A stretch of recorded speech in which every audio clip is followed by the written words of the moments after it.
পুনৰবাৰ মোৰ ইউটিউব চেনেললৈ আপোনালোকক স্বাগতম জনাইছোঁ। আজি মই দেখুৱাব খুজিছোঁ মোৰ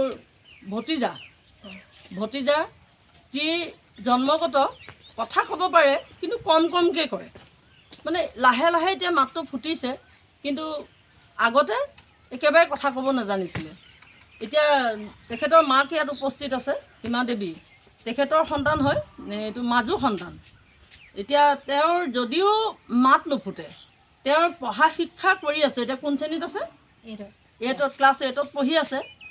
আৰু তেখেতে মানে ভাইটিটোৱে এনেকুৱা এটা বস্তু নিৰ্মাণ কৰি উলিয়াইছে যিটো ভাবিব নোৱাৰি, তাৰমানে কল্পনাৰ অতীত। এইটো এতিয়া চাওক, এইটো এটা ভঙা মোবাইল ফোন, যিটোত এই বেটেৰী এয়া লগাই পেলাই ইয়াত এনেকুৱা ধৰণে কানেকশ্যন কৰিছে য'ত এইটো চাওক চাৰ্জ দিব পাৰি, এইটো লাইটো জ্বলি আছে। আৰু এইটোক এনেকুৱা এটা ছিষ্টেম কৰিছে যিটো ৰিম'টৰ দ্বাৰা মোবাইলটো ওলায়। কেনেকৈ ওলায় ভাইটি দেখুৱাই দিয়ে। এয়া চাওক, ইয়াত নাম্বাৰ ওলাব এতিয়া। এইটো এতিয়া চাওক, অন কৰি দিলে এয়া এতিয়া নাম্বাৰ ওলাই গ'ল। আৰু এই ৰিম'টৰ দ্বাৰা সেই নাম্বাৰৰ হেৰিয়ত মানে সম্পৰ্ক এনেকুৱা ধৰণে আছে, এই নাম্বাৰত মানে কথা পাতিব পাৰি। খালি ইয়াত এটা চিম কাৰ্ড ব্যৱহাৰ কৰিব লাগে।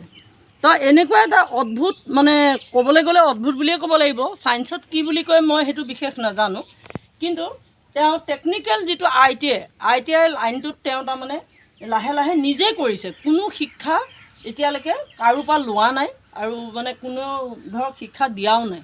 তো আপোনালোকে আশীৰ্বাদ কৰক, এই সন্তানটি যাতে আগলৈ ডাঙৰ হয় এই আই টি বিভাগটোত সুউচ্চ নাম তেওঁ অৰ্জন কৰিব পাৰে। আৰু আপোনালোকে এটা চিন্তা কৰি চাওক, এইটো এটা এনেকুৱা ধৰণৰ মোবাইল উলিয়াইছে যিটো ৰিম'টৰ দ্বাৰা, এবাৰ আকৌ চলাই দিয়াচোন, তুমি চলাই দিয়া মোবাইলটো ৰিম'টৰ দ্বাৰা। এতিয়া ৰিম'টৰ দ্বাৰা অভিপ্ৰাণ পাঠকৰ য'ত তেওঁ প্ৰেক্টিকেল কৰি থাকে সেই ঠাইকণ মই দেখুৱাব খুজিছোঁ। চাওক, এইবোৰ যিখিনি আমাৰ পেলনীয়া লাইট, যিখিনি আমাৰ পেলনীয়া বস্তু থাকে, যেনেকৈ মোবাইল ভঙা বা যিকোনো লাইটৰ বা ফেনৰ, এই ফেনখিনিও তেওঁ নিজেই মানে বনাইছে, যিখিনি বেয়া হৈছে মেৰামতি কৰিছে। আৰু লগতে এইবোৰ চাওক বৰ্ড, এইবোৰ পেলনীয়া বৰ্ড, এই পেলনীয়া বস্তুৰ পৰা তেওঁ তাৰমানে নিৰ্মাণ কৰি উলিয়াইছে সেই মোবাইলৰ যিটো মোবাইল মানে আপোনাৰ ৰেকৰ্ডিং কৰিব পাৰি, যিটো ৰিম'টত মোবাইল চলে, সেইটো আমাৰ অভিপ্ৰাণে এনেকুৱা ধৰণৰ পেলনীয়া কিছুমান বস্তুৰ পৰা তেওঁ তৈয়াৰ কৰিছে। আৰু তেওঁক সেই বস্তুখিনি তৈয়াৰ কৰিবলৈ অনুপ্ৰেৰণা যোগাইছে তেওঁৰ বৰ্তাকে। আৰু বৰ্তাকক মই চিনাকি কৰাই দিছোঁ। দাদা, তাৰ নামটো হেৰি কৰি দিয়কচোন, নামটো কৈ দিয়ক। মুনীন পাঠক। মই তেওঁক এইবোৰ কৰিবলৈ মই প্ৰেৰণা যোগাইছোঁ। তো আপোনালোকক মই এটাই অনুৰোধ জনাইছোঁ, এই সৰুৰ পৰা মাতিব নোৱাৰে ল'ৰাটো, চাওকচোন, তেওঁৰ ভগৱানে এটা যিটো দিছে জ্ঞান, সেই জ্ঞানটোত যাতে তেওঁ সফলতাৰে আগবাঢ়িব পাৰে।